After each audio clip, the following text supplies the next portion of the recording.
સૂત નામના મહાપુરાણીને શૌનકોએ પ્રશ્ન કર્યો, યન્મૂર્ધામાધવસ્યાપી ગતો દેહાત પુનઃ પરમ હયગ્રીવસ્તતો જાતઃ સર્વગતા જના.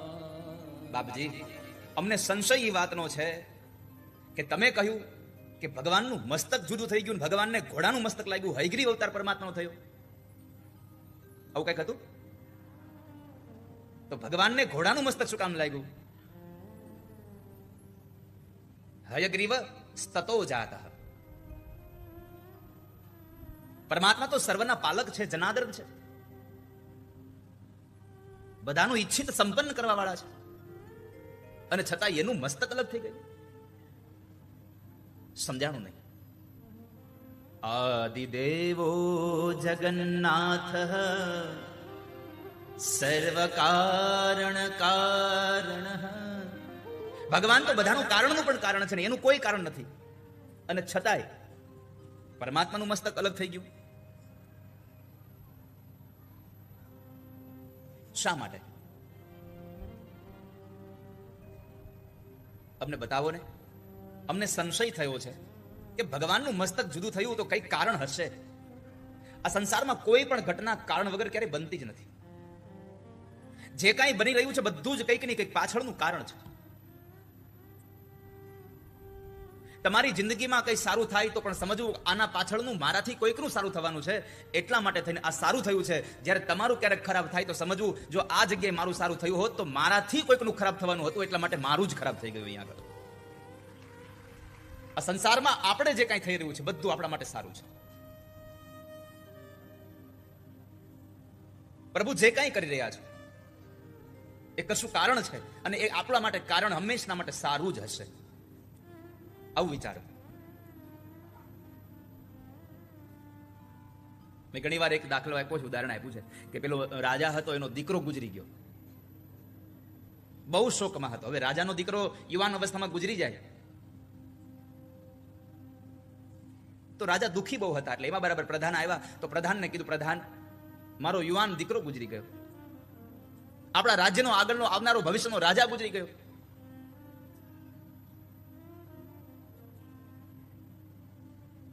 પ્રધાન એટલું જ બોલ્યા, જે થયું સારું થયું, જે થતું હશે સારું થતું હશે. હવે તમે ખાલી વિચારો કે કોઈ દીકરો ગુજરી ગયો ને એના મોઢે એમ કંઈક જે થયું સારું થયું હશે. રાજાને ક્રોધ બહુ આવ્યો, પણ પ્રધાન એનો વફાદાર માણસ હતો એટલે એને બીજું કંઈ કર્યું નહીં, ક્રોધને પચાવી જાય. થોડો સમય વ્યતીત થયો, દીકરાના એ પ્રેમમાં પાગલ એની માં એટલે કે રાણી ઈ મરી ગઈ, એ મૃત્યુ પામી. રાજા ફરી વાર શોકમાં આવી ગયો. પ્રધાનને કીધું કે હવે તો મારો દીકરો ગયો, હવે તો મારી આ પત્ની પણ વહી ગઈ. પ્રધાન ફરી પાછું બોલ્યો, જે થયું તે થવા વાળું સારું થયું. રાજાને ક્રોધનો પાર નથી રહેતો, છતાં પણ પ્રધાન ઉપર એની મમતા હતી એટલે ક્રોધને શમાયો. સમય વ્યતીત થયો અને એમાં એક વખત રાજાએ નવી તલવાર મગાવી, કટાર, અને એમાં બરાબર એને ઘસતા હતા અને આમ ધાર જોવા ગયા ત્યાં બરાબર આંગળીનો આગળનો વેઢો કપાઈ ગયો. પ્રધાન ત્યાં બેઠા છે. રાજા કહે છે, પ્રધાન, મારો આંગળી કપાઈ ગઈ, અંગૂઠો કપાઈ, મારો આંગળીનો આગળનો વેઢો કપાઈ ગયો. પ્રધાન બોલ્યો, જે થતું છે સારું થયું. અને રાજાને એટલો ક્રોધ આવ્યો, પત્ની દીકરો ગુજરી ગયો ત્યારે એટલો ક્રોધ ના આવ્યો, પણ પોતા ઉપર જયારે કીધું જે થયું સારું થયું, ખાલી એટલું કીધું, ચાલો જાને મારી નાખીશ તને, નીકળી જા મારા રાજ્યમાંથી કાઢી નાખો, નોકરીમાંથી. એમાં બરાબર રાજા થોડા દિવસો પછી જંગલમાં ગયા શિકાર માટે. એના સાથીદારોથી જુદા પડી ગયા અને પોતે આગળ વયા ગયા. એમાં ભીલોના ત્યાં એક યજ્ઞ હતો અને ભીલના ઘરે યજ્ઞમાં એક માણસની બલિ ચડાવવાની હતી. એમાં બરાબર રાજા ભીલોના હાથમાં પકડાઈ ગયો, પકડ્યો, લઈ જાય છે. તો ભીલ તો કઈ સમજે નહીં કે આ રાજા છે તેને ન પકડવાના હોય. જંગલી એ વૃત્તિના માણસો લઈ ગયા, એને લઈ ગયા, અંદર ગયા. બ્રાહ્મણો વિધિ વિધાન કરાવતા હતા. બ્રાહ્મણો બધા એને પૂછે છે કે જો આ સુખી ન હોય, દુઃખી હોય તો આને મરાય નહીં, આપણે તો આની બલિ બરાબર કામ નહીં આવે. એટલે બ્રાહ્મણોએ રાજાને પૂછ્યું કે તમારા દીકરો છે? તો કે મહારાજ એક હતો એ હમણાં ગુજરી ગયો. બીજા બ્રાહ્મણોએ કીધું કદાચ બચવા હાટું ખોટું બોલતો હોય. બીજો પ્રશ્ન કરો, તમારે પત્ની છે? તો કે પત્ની પણ એના દીકરાના મોહમાં પાગલ બની અને અંતે મરી ગઈ. બ્રાહ્મણોએ કીધું કદાચ ખોટું બોલતો હશે. એટલે જરા કીધું તમે જૂઠું બોલતા એવું લાગે છે. રાજા બે હાજર કહે છે, બ્રાહ્મણો હું તમારી પાસે શું કામ ખોટું બોલું? મારો દીકરો પણ મરી ગયો, મારી પત્ની પણ મરી ગઈ, હું જરાય ખોટું નથી બોલતો. આમ કર્યું ને ત્યાં બ્રાહ્મણ નજર ગઈ, અહીંયાથી આંગળી તૂટી ગયેલી હતી. બ્રાહ્મણે કીધું બારો આની બલી નહીં ચડાવાય. કેમ? આ ખંડિત છે, અહીંયાથી આંગળી તૂટી ગઈ છે. અહીંયાથી આંગળી તૂટી ગઈ છે એટલે આની બલી નહીં ચડાવાય, બીજો માણસ લઈ આવવો પડશે, આને જવા દો. રાજા છૂટીને ઘરે આવ્યો. વિચાર આવ્યો કે ઓલો બોલ્યો તો જે થયું સારું થયું, આ આંગળી તૂટી ગઈ એટલે આજ હું બચી ગયો. પ્રધાનને બોલાવ્યો. દીકરો મરી ગયો તો તું બોલ્યો, મારી પત્ની મરી ગઈ તું બોલ્યો, મારી આંગળી કપાઈ ગઈ તેમ કીધું, જે થયું સારું થયું, પણ તને મેં રાજ્યમાંથી કાઢી નાખ્યું, તારું શું સારું થયું? તો કહે છે, મહારાજ મારું સારું એ થયું કે તમે શિકારે જાઓ ત્યારે કોઈ દી એકલા જતા નથી, મને હારે જ લઈ જાઓ છો.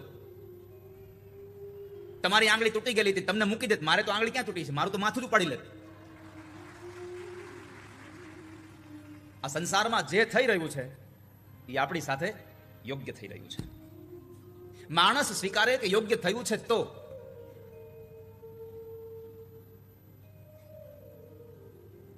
સોનકોએ કહ્યું કે બાપજી કંઈક તો કારણ હશે કે જેમાં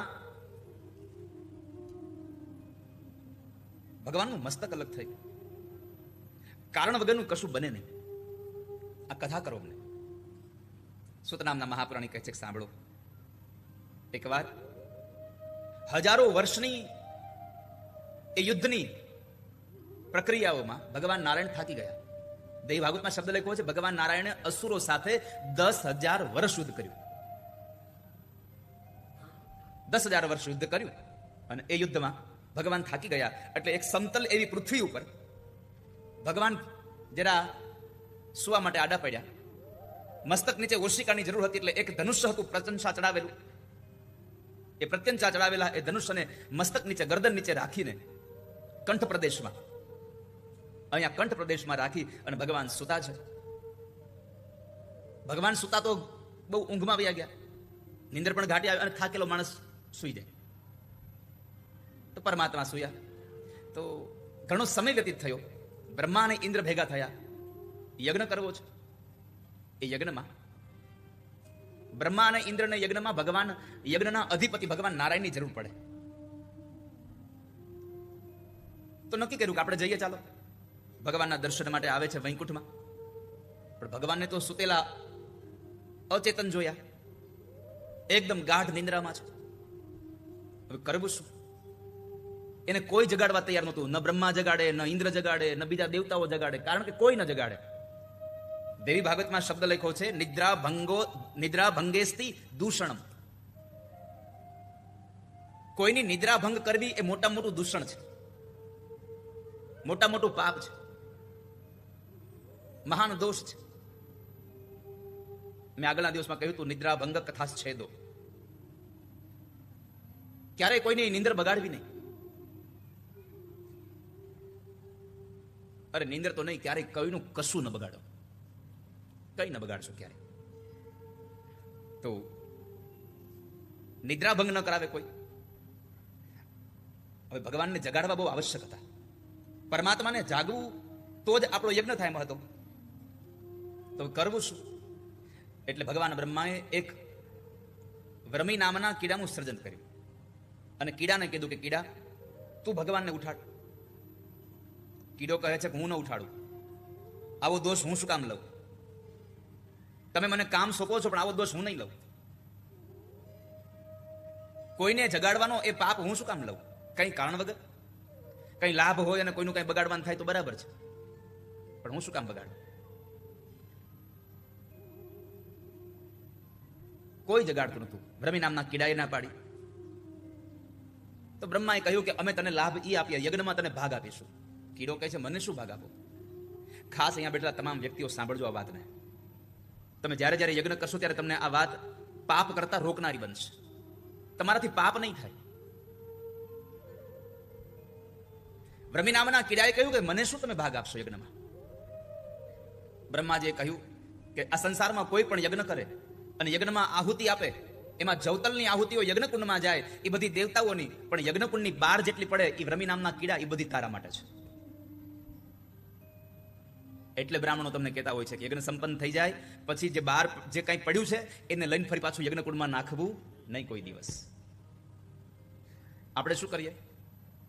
એ કપડાથી ભેગું કરીને પાછું બધું યજ્ઞકુંડમાં. યજ્ઞકુંડમાં યજ્ઞનું બીડું હોમાઈ જાય ને પછી બીજું કઈ આહુતિ આપવાની જ ન હોય.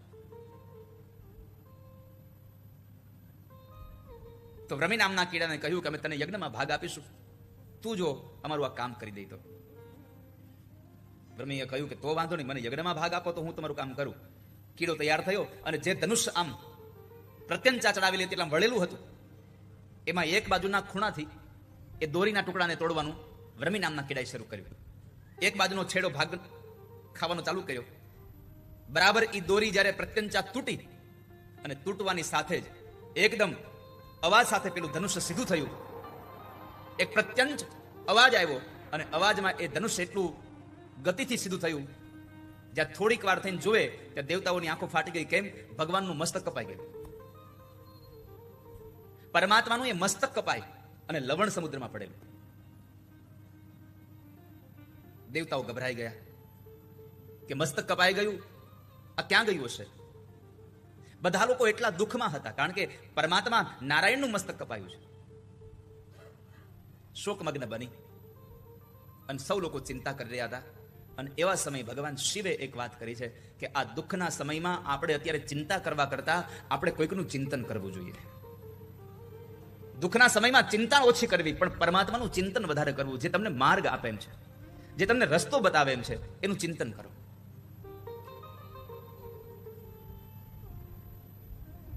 તો પરમાત્માનું ચિંતન કરવાની વાત. ઈશ્વરનું ચિંતન કરશો ને તો રસ્તો બતાવવાનું કામ ઈશ્વરનું પોતાનું છે. ઈશ્વર પોતે જ રસ્તો તમને બતાવશે.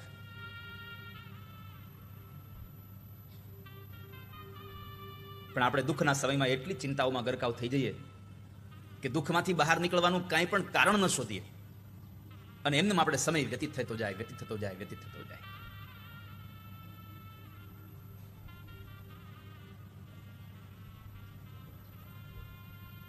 તો ભગવાન શંકરે કહ્યું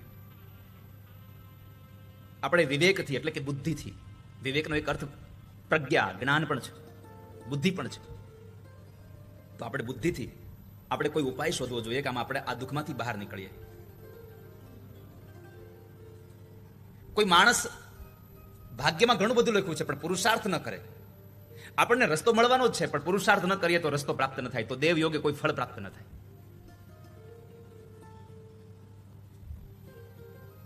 તો અહીંયા ભગવાન શિવે એક વાતનો આગ્રહ રાખ્યો કે આપણે વિવેકથી, આપણે બુદ્ધિથી આપણે એનો ઉપાય શોધવો જોઈએ.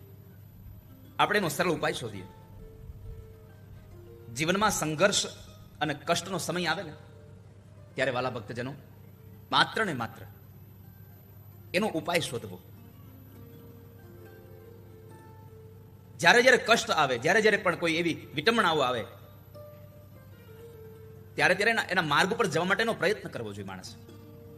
એ દુઃખને ગાયા કરી અને આપણો સમય અને દુઃખને વધારવું ન જોઈએ. વિવેક ખૂબ ઉપયોગી છે. અને જેના જીવનમાં વિવેક નથી એ બધા પશુ સમાન છે. માણસનું શરીર મળે પણ કોની સાથે કેમ બેસવું, કોની સાથે કેમ વ્યવહાર કરવો, આનું જ્ઞાન ન મળે તો કઈ કામનું ખરું? શું મનુષ્ય અવતાર કામનો? આપણી બુદ્ધિથી સારા નરસાનું ભાન રાખવું જોઈએ. બાકી જેને વિવેક બુદ્ધિ નથી એને સારા નરસાની કોઈ ખબર જ નથી કે આને સારું કહેવાય, આને ખરાબ કહેવાય. હંસ શ્વેત બક શ્વેત કો ભેદ બક હંસયો નિરક્ષીર વિવેક તું હંસ હંસ બક બક. હંસ શ્વેત બક શ્વેત. હંસ પણ સફેદ છે અને બગલો પણ સફેદ છે, પણ હવે એમાં ખબર કોને પડે કે કોણ હંસ અને કોણ બગલો? આ બે એક હરખા છે, પણ જે નિરીક્ષણ કરવા વાળો માણસ છે એ ઓળખી જશે કે આને હંસ કહેવાય અને આને બગલો કહેવાય. આપણને કોઈ પૂછે કે તમે હંસ અને બગલાને અલગ કરવા હોય તો શું કરો, તો આપણે શું કહીએ? હંસ હોય ને એ દૂધ અને પાણી બે ભેગું કરીને આપો એટલે એ અલગ કરી લે. ખરેખર કઈ આવું હોતું નથી, પણ આ હંસ એટલે સજ્જનો અને પાણી અને દૂધ એટલે સારું અને નરસું બે ભેગું થાય, એમાંથી સારું સારું લઈ લે, એને હંસ કહેવાય આ સંસારમાં. અને આ કથામાં આપણે જઈએ ને, આ કથામાંથી બધું આપણે લઈને જ જવાનું. કથામાંથી આપણું જેટલું આપણને ઉપયોગી થાય એવું છે અને જેટલું આપણાથી પાચન થાય એવું છે એટલું જ લઈ જવાય, વધારે લઈ જવાની જરૂર નથી. તો નિરક્ષિર વિવેક તું, નિરક્ષર હોય એ વિવેકથી બુદ્ધિથી તપાસે અને પછી કહી દે છે કે આ હંસ હંસ છે અને આ બગલો બગલો છે. પણ જો મીરાબાઈના શબ્દોમાં કહેવું હોય તો પેલો હંસ ને બગલો રે રંગે રૂપે એક છે હોજી. પેલો હંસ ને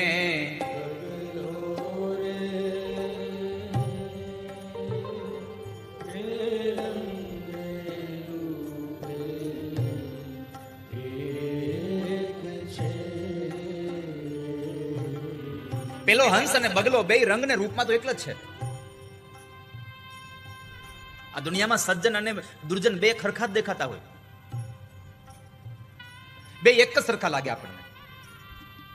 પણ તમે ખબર કેમ પડે કે આ દુર્જન છે આ સજ્જન છે? કઈ દુર્જનને 3 પગ આપ્યા હોય, 5 હાથ આપ્યા હોય, આવું કઈ ન હોય. એક જ સરખા હોય, દેખાવમાં હરખા જ હોય બધા.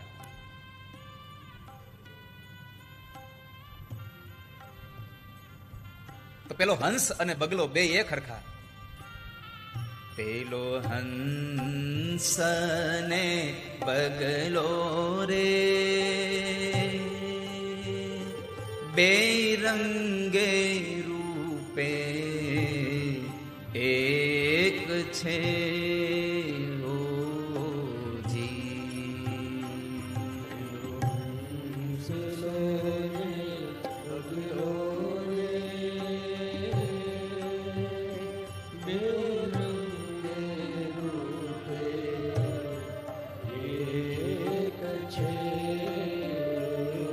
હંસ અને બગલો બે એક હરખા છે. પણ પૂછે કે કેમ ઓળખી શકાય, તો કહેવાય છે કે આહારથી ઓળખાય. એક સાચા મોતીને ખાતો હોય છે અને એક માછલાઓને ખાતો હોય છે.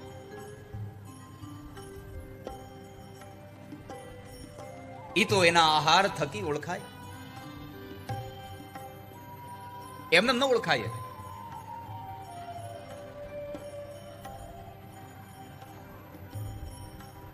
સજ્જન અને દુર્જન બે એક સરખા, પણ એને ઓળખવા હોય તો કહે છે કે એનો સ્વભાવ જોવો પડે.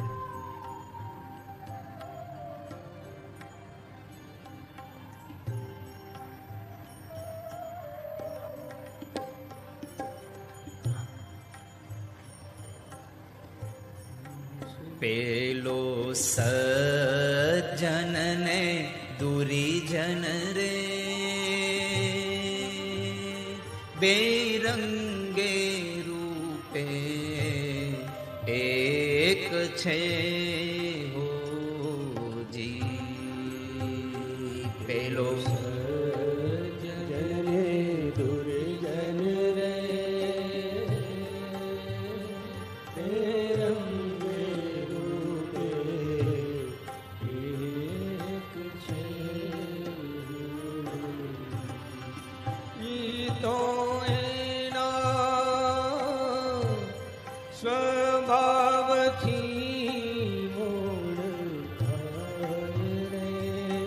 ઈ તો એના સ્વભાવથી. ગાઈએ સાથ में सब लोग, साथ में सब साथ में. તારા આત્માને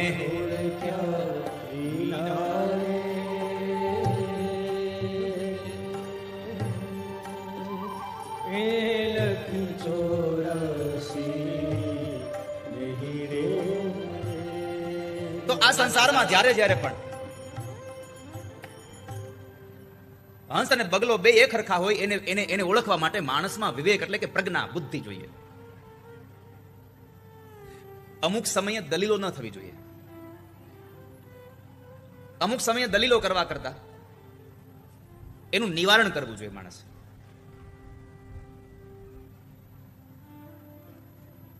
વિટંબણાનો સમય હોય, પરિસ્થિતિ ખરાબ હોય અને એવા સમયે તમે દલીલો કરવા બેસો તો સમય તમારો બરબાદ થઈ રહ્યો છે.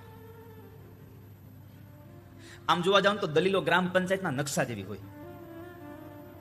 દલીલ ગ્રામ પંચાયતના નકશા જેવી હોય, ક્યાં લઈ જાય એની ખબર જ ન પડે. એ દલીલો તમને ક્યાં સુધી પહોંચાડે નક્કી નહીં. ઘણી વખત તો તમે આમ વિચારો, તમે ક્યારેક જુઓ તો ખરા, ગામના પાદરમાં બેસીને દિલ્હીના રાજધાનીનો આપણે વહીવટ અહીંથી કરતા હોય. સાવ નકામી એ દલીલ હોય બધી, સાવ નકામી. વિકટ સમય આવે ત્યારે દલીલ નહીં. વિકટ સમયમાં આપણો ઉપાય કેમ મળે? અને જો તમારા જીવનમાં તમારા આ જીવનનો વિવેક, તમારી પ્રજ્ઞા જાગતી હશે તો 6 પ્રકારના ચોર તમારા ઘરે કોઈ ચોરી નહીં કરી શકે. જેનો ચોકીદાર જાગે છે એના ઘરમાં કોઈ ચોરી ન થાય.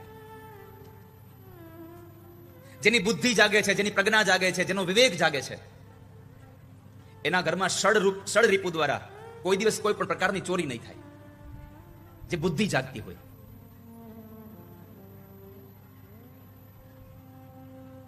બીજું, બુદ્ધિ હોય એટલું પૂરતું નથી, પણ એને યોગ્યતા મુજબ વાપરવી જોઈએ. પાછી ઘણાની પડી પડી કાટ ખાઈ ગઈ હોય. હવે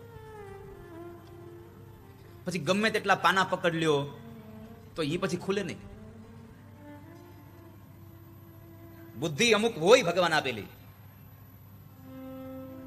પણ એ બુદ્ધિનો સદુપયોગ ક્યાં કરવો, એ બુદ્ધિ દ્વારા આપણે શું કરવું. ઘણા બધા લોકો બુદ્ધિ વાપરે પણ કેમાં? કોઈકનું કરી નાખવામાં, બીજાનું કેમ કરી નાખવું એમાં બુદ્ધિ વાપરે. આ પાછળ મેળો ભરાણો છે કઈ?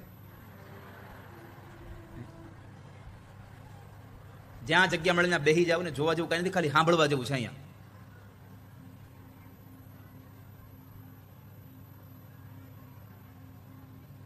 તમને બધાને એટલી મારી પ્રાર્થના છે, જાળીની ઓલી બાજુ છો એ ત્યાં થોડા થોડા આગળ બેસજો. આ બધા આમને બેઠા રહેજો, નહીં તો આ બધાને એમ કહેશું થોડુંક આગળ આવવાની જરૂર છે, તમને સ્ટેજ ઉપર આવી જાય. ઘણા તો આવીને મને કહે તમે અહીંથી ઉતરી જાઓ, ઘડી કમાઈ બેહીએ, જગ્યા નથી ક્યાં. ન તો હમણાં ઓલો શૂટિંગ વાળો છોકરો આવ્યો, મેં કીધું લે હું ઉતરી જાઉં, તું અહીંથી શૂટિંગ કર લે ઘડી.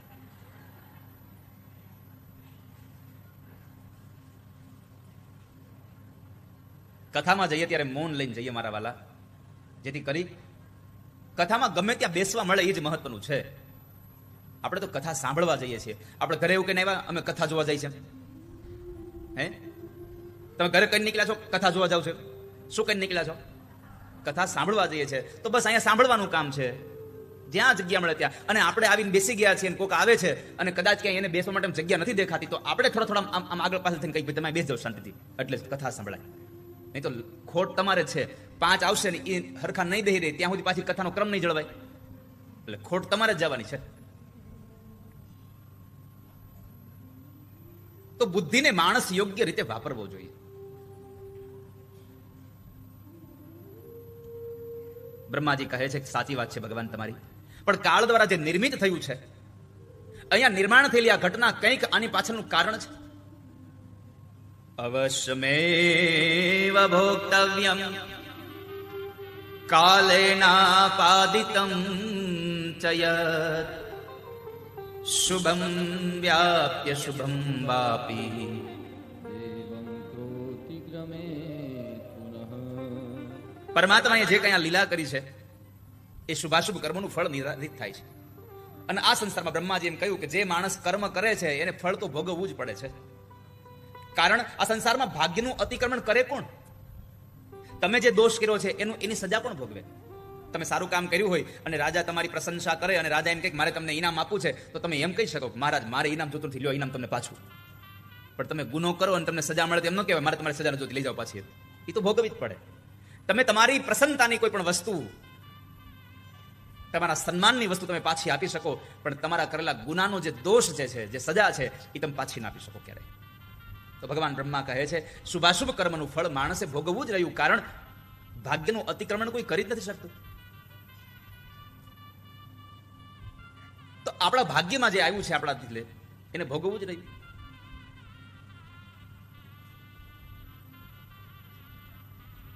અનેક વિચારો પછી બ્રહ્માએ વેદોને બોલાવ્યા. વેદોને બોલાવી અને કહ્યું કે પ્રકૃતિ સ્વરૂપા નિર્ગુણા પરા પ્રકૃતિ આપણું જે કલ્યાણ કરી રહી છે એ જગદંબાનું તમે આરાધન કરો. હે વેદો, તમે માની સ્તુતિ કરો, તમે મા જગદંબાનું આરાધન કર્યા અને અમારા માટે એને પ્રસન્ન કરો. સ્વયં વેદો માં ભગવતી જગદંબાની ઉપાસના કરે છે. સ્વયં વેદ માં જગદંબાને પ્રાર્થના કરે. ન દેવાના મધ્યે ભગવતી તવાનંત વિભવમ વિજાનાત્યે કોપી ત્વમિહ ભુવનૈકાસી જનની. પ્રથમ મિથ્યા વિશ્વમ सकलमपि चैकारचयसि प्रमाणं त्वे तस्मिन् निगमवचनं देवी विहितम्. વેદો કહે છે કે હે ભગવતી, તમારા વૈભવને જાણી શકવા માટે આ દેવતામાં કોણ સમર્થ છે? કોઈ નહીં. તમે એકમાત્ર વિશ્વની માતા છો. તમે એકલાએ થઈ અને આખા આ મિથ્યા એવા જગતની રચના કરી છે. સંપૂર્ણ મિથ્યા જગતની રચના તમે કરી છે. કેવા કરવા વાળા છો? હે માં, કથમ મિથ્યા વિશ્વમ સકલમપી ચૈકા રચયસી.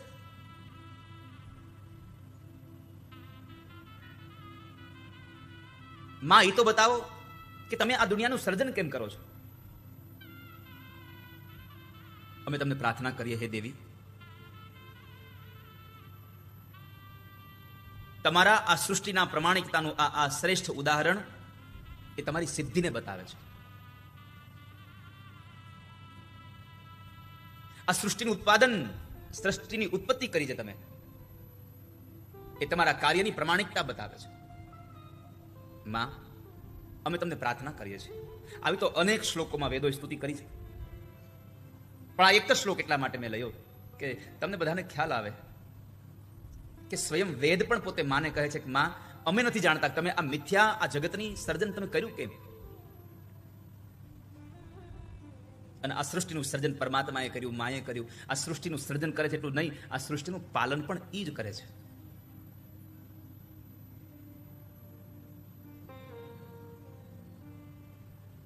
એટલે તો એને પાલની પણ કહી છે. સૃષ્ટો સર્ગ રૂપા ચ પાલન. માં સ્વયં પોતે આ જગતનું પાલન કરે છે. અને એ જ માં સમયાંતરે શિવને આજ્ઞા કરી અને આપણને બધાને પાછી ફરી પાછા બોલાવી લે છે. રચા હે સૃષ્ટિ કો जिस प्रभु ने वही ये सृष्टि चला रहा है. रचा है सृष्टि को जिस प्रभु ने वही सृष्टि चला रहा. રચા હે સૃષ્ટિ કો जिस प्रभु ने. જેણે જેણે આ સૃષ્ટિનું સર્જન કર્યું છે એ જેને ચલાવે છે. આપણે કશું નથી કરતા.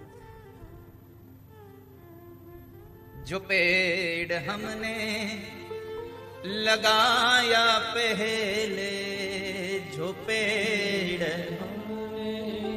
लगाया पहले उसी का फल हम अब पा रहे हैं.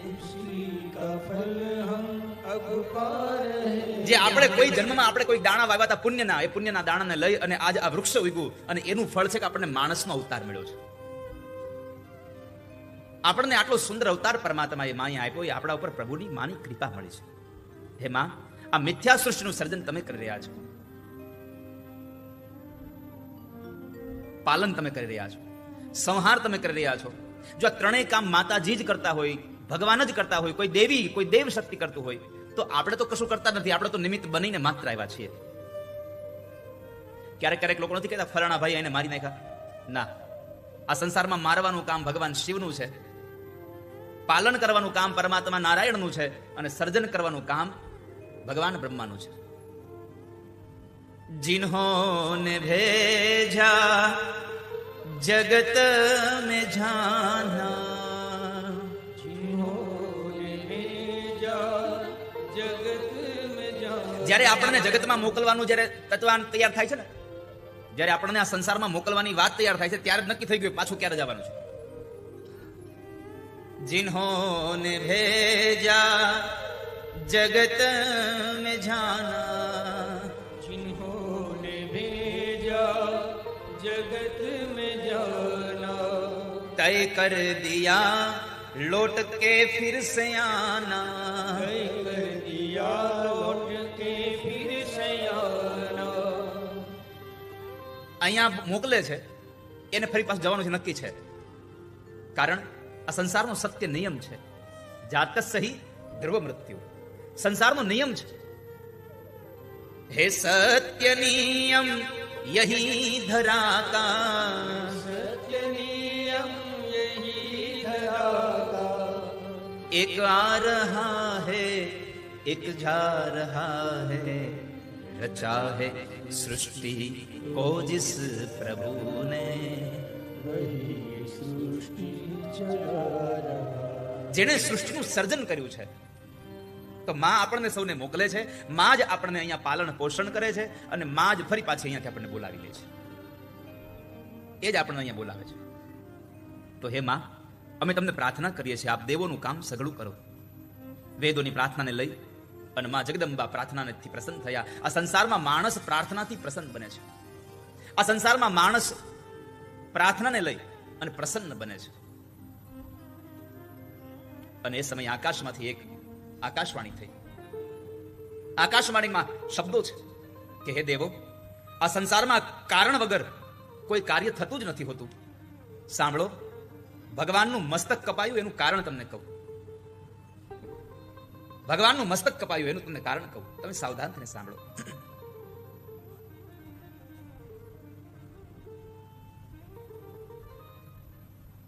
ભગવાન એકવાર, ગઈકાલે મારો પ્રશ્ન હતો ખબર તમને, કે શા માટે થઈને ભગવાનનું મસ્તક કપાયું? એનો જવાબ છે હવે લો.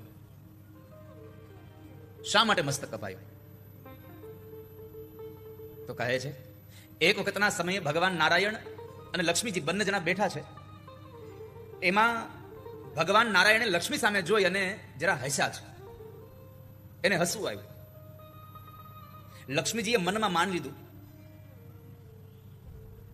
કે કદાચ મારાથી બીજી કોઈ રૂપાળી, બીજી કોઈ સારી સ્ત્રી સાથે આનો પ્રેમ બંધાયો છે, એટલે હવે હું એને ગમતી નથી, એટલે મારી બાજુ હસે છે. પોતાના મનથી જ ધારી લીધું. પોતાના મનની લગામ જે છે ઘોડાઓની, એ કાઢી નાખી. પછી તો મનના ઘોડાઓ ગમે ત્યાં ચાલે.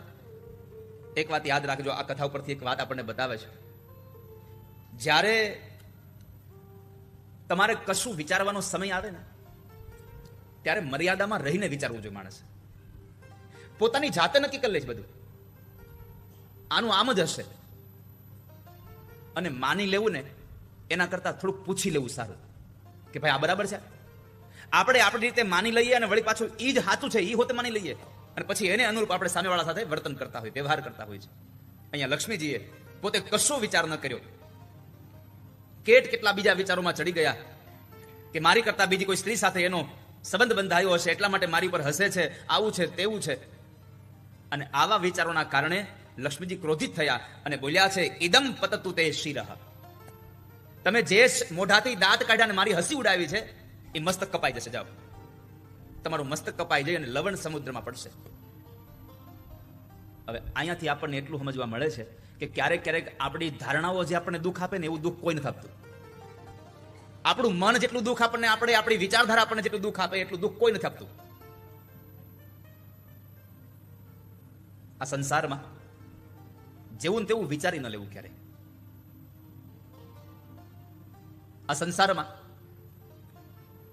જે જગ્યાએ આપણને ખબર નથી એ જગ્યાએ ક્યારેક ક્યારેક આપણે કોઈને પૂછી લેવું, કે જેથી કરી અને આપણે ખોટી ભ્રમણાઓમાં ન દોડાઈ જઈએ.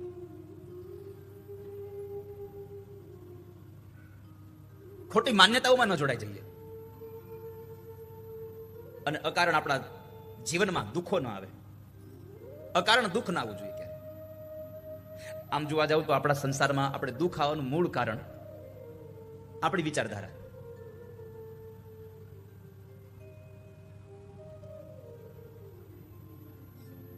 લક્ષ્મીજીના એ શાપને લઈ અને ભગવાન નારાયણનું મસ્તક કપાય છે. પણ આ મસ્તક કપાયું એનું પણ પાછળનું કારણ છે. મેં હમણાં કહ્યું કે કોઈ પણ વસ્તુની પાછળ કોઈનું કારણ હોય છે.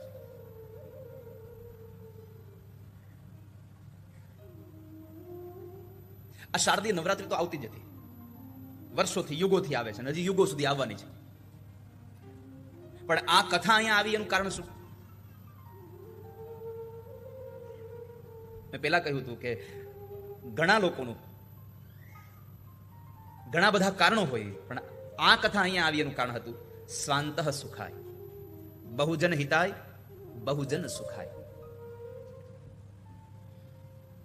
જો અનુષ્ઠાન ગમે ત્યાં કરીએ તો થવાનું જ હતું, પણ અહીંયા થયું તો કેટલા લોકોને કથા મળી, કેટલા લોકોને પોતાના આ ચિત્તની શાંતિ મળી, માની કથા સાંભળવા મળે.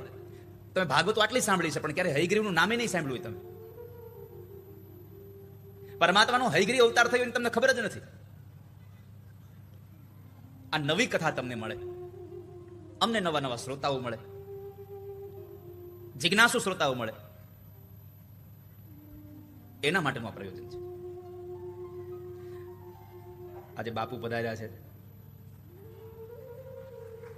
તો કે આમ તો બસ આટલી જ એની ઓળખાણ, કેમ કે આટલા વર્ષો જેણે રાષ્ટ્ર માટે સમર્પિત કર્યા છે, આટલા વર્ષોનું જેનું યોગદાન છે.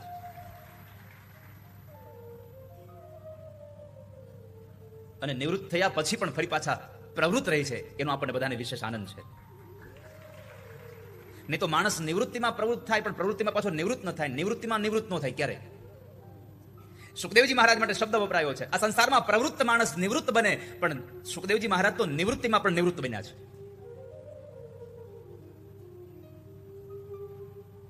આપનું સ્વાગત છે વ્યાસપીઠથી. આ કથાથી માણસ જોડાતો જાય, આ કથાથી આ માણસ પોતાની જિંદગીમાં સારા માર્ગોને અનુભવતો જાય. એટલા માટે એમ થયું કે આ વખતે ચોટીલામાં કથા કરીએ.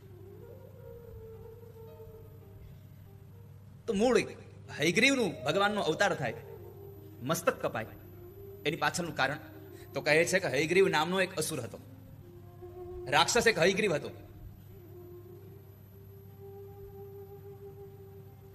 અને એ હયગ્રીવ નામના રાક્ષસો બોલો માતાજીની ઉપાસના કરે. એને તપશ્ચર્યા કરી. માતાજીનો એકાક્ષરી મંત્ર છે રીમ, માયાબીજ મંત્ર છે. આ રીમ માયાબીજ મંત્ર એનો જપ કરતા કરતા 1000 વર્ષ તપશ્ચર્યા કરી. પહેલાના સમયમાં ઉંમર એટલી હતી, આ તો જેમ જેમ યુગ બદલતા ગયા તેમ તેમ બધાની આવરદા ઓછી થતી ગઈ. તો હયગ્રીવ નામના દાનવે 1000 વર્ષ સુધી માયાબીજ મંત્રનો જપ કર્યો, તપશ્ચર્યા કરી, અને એને લઈને માં જગદંબા પ્રગટ થયા. રાક્ષસને કહ્યું દાનવને કે તારે જે જોતું તે માંગી લે. હવે તમને બધાને ખબર છે કે દાનવો પેલું વેલું શું માગે? શું માગે પેલું વેલું? હું મરું નહીં એવું વરદાન આપો. હિરણ્યકશ્યપ પાસે બ્રહ્માજી પ્રસન્ન થયા, બ્રહ્માને શું કીધું? મરું નહીં એવું વરદાન આપો. મહિષાસુર પાસે પ્રસન્ન થયા બ્રહ્માજી, તો કે હું મરું નહીં એવું વરદાન આપો. બધાને મરવું નથી એવું જ વરદાન જોઈએ છે. જુઓ, એક વાક્ય બહુ સત્ય છે, જાતસ્ય હિ ધ્રુવ મૃત્યુ. આ સંસારમાં જે જન્મે છે એ મરે છે, એમાં સંશય જ નથી. મરે છે પાછો જન્મે છે એવું નક્કી ન હોય, કારણ કે અહીંયાથી કર્મ કરીને જેવો ગયો એવી રીતે નિર્ણય થાય. સારા કર્મ કરીને ગયો હોય તો ભગવાન મુક્તિ પણ આપી દે, અને જો કોઈ કર્મનું ભાથું બાંધ્યું તો વળી પાછું અહીંયા આવવાનું એને ભોગવવા માટે. ઘણી વખત લોકો એમ કહેતા હોય છે કે અહીંયા જે કામ કર્યા હોય એ ઉપર ભોગવવા પડે. અરે ના, અહીંયા જ પાછું ભોગવવા આવવું પડે છે. આ સંસાર, આ સૃષ્ટિ જ આપણા માટે ક્યારેક ક્યારેક નર્ક સમાન બને છે, અને આ સૃષ્ટિ જ ક્યારેક ક્યારેક આપણા માટે સ્વર્ગ સમાન બને છે. જીવન જીવતા આવડે તો આ પૃથ્વી જેવું, આ ધરતી જેવું સ્વર્ગ બીજે ક્યાંય નથી, અને જો જીવન જીવતા ન આવડે તો આ ધરતી જેવું નર્ક બીજે ક્યાંય નથી. બે અહીંયા જ છે.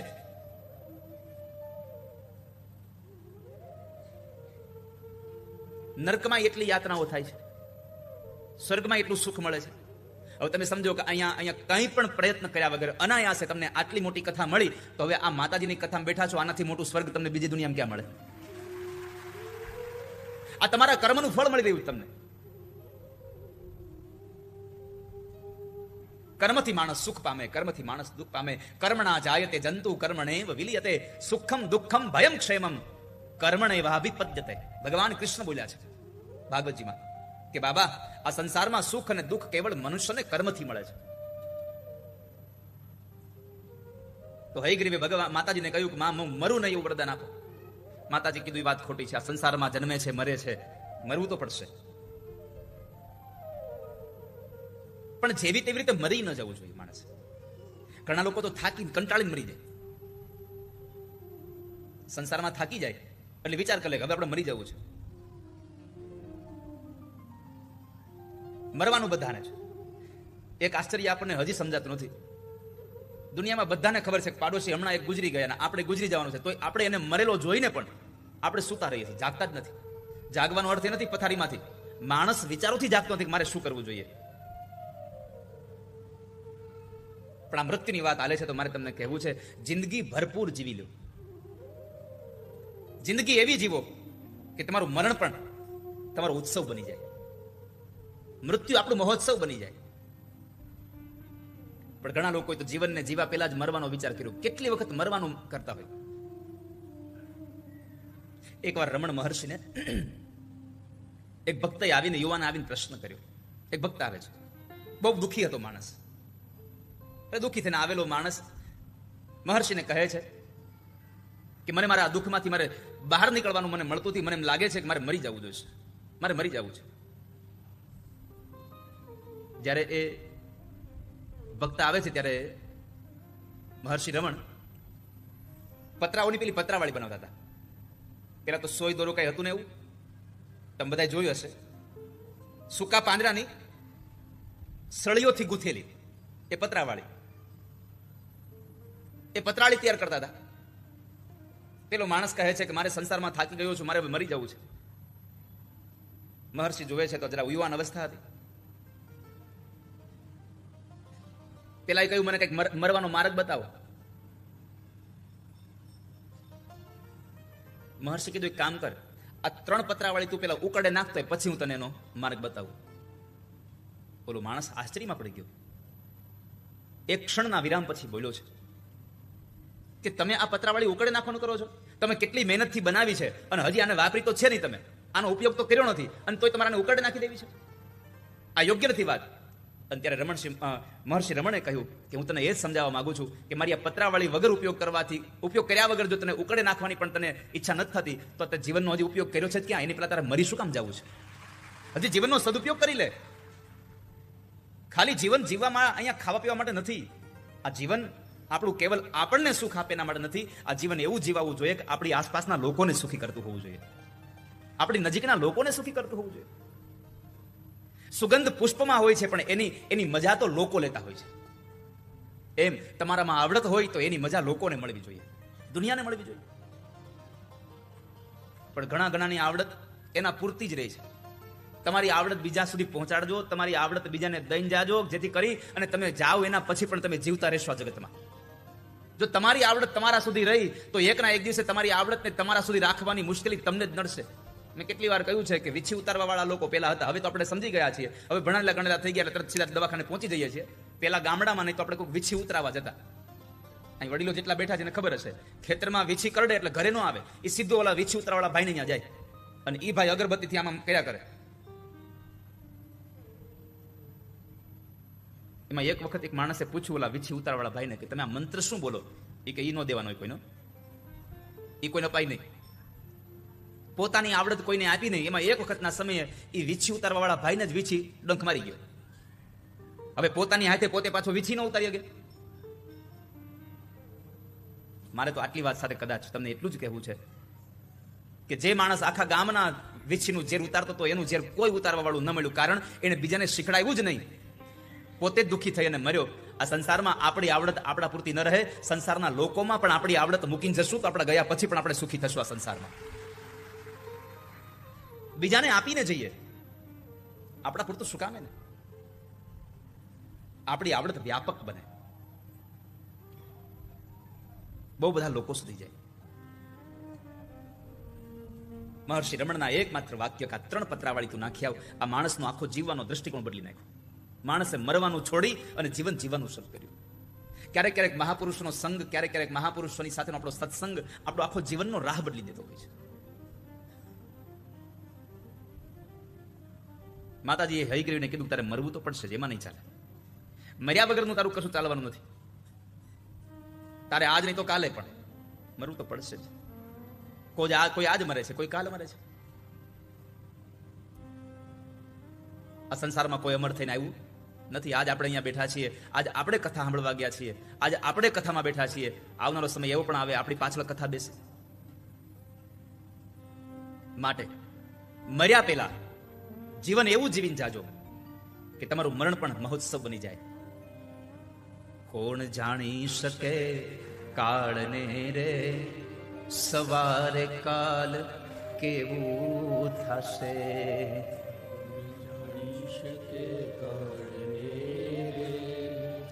સવારે કાલે કેવું થશે.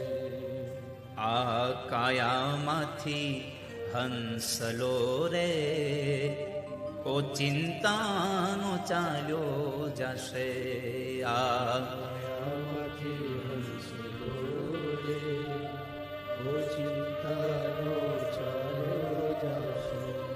તારા મોટા મોટા બંગલા રે, મોટર ને ગાડી વાળી. તારા મોટા મોટા બંગલા રે, મોટરને ગાડી વાળી.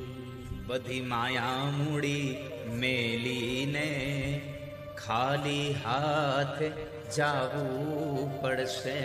બધી માયા મૂડી મેલીને ખાલી હાથે જવું પડશે. કોણ જાણી શકે કાળને રે, સવારે કાલ કેવું થશે.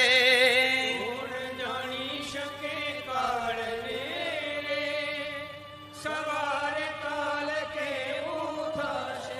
આ સંસારમાં કાલ હવારે કેવું થશે એની કાંઈ ખબર નથી. આવતીકાલની ખબર નથી આપણને. અને તોય આપણે એમ કહેતા આજ નહીં કાલે જવું છે, આવતીકાલે કથામાં જવું છે. કાલ ઉપર ન છોડશો, બધું આજે કરી લો. કાલ કરે સો આજ કર, આજ કરે સો અબ.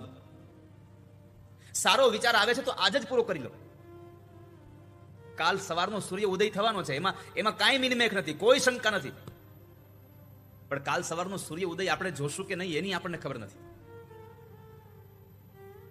આ કાયામાંથી હંસલો ઓચિંતાનો ઉડી જશે. ઘણા લોકો સારા તહેવારની, સારા દિવસની રાહ જોતા હોય કે આ દિવસે આપણે સારું કામ કરવું છે. એક સૂત્ર તમને આપી દઉં. સારું કામ કરવા માટે કોઈ સમય ખરાબ નથી. સારું કામ કરવા માટે કોઈ સમય ખરાબ નથી, અને ખરાબ કામ કરવા માટે કોઈ મુહૂર્ત સારું નથી. માણસ સંસારમાં સારું કામ કરવા ઈચ્છે તરત કરી લેવું જોઈએ. આપણે તો દાન પુણ્ય કરવા હાટુ 11 રાહ જોઈ, ક્યારે 11 આવશે. હરિદ્વાર જવા હાટુ આપણે અધિક મહિનાની રાહ જોઈ કે અધિક મહિનો આવે તો પુરુષોત્તમ માસમાં નાવા જવું છે. અરે પુરુષોત્તમ માસ તો દર વખતે આવવાનો છે, પણ આપણે હશું કે નહીં કોને ખબર. એટલે જ્યારે પણ હરિદ્વાર જવા મળે ને ત્યારે વયું જવું, ગંગાજીમાં ના આવવું. અને એમાં તમને તો આ ઘર બેઠા ગંગા આવી છે.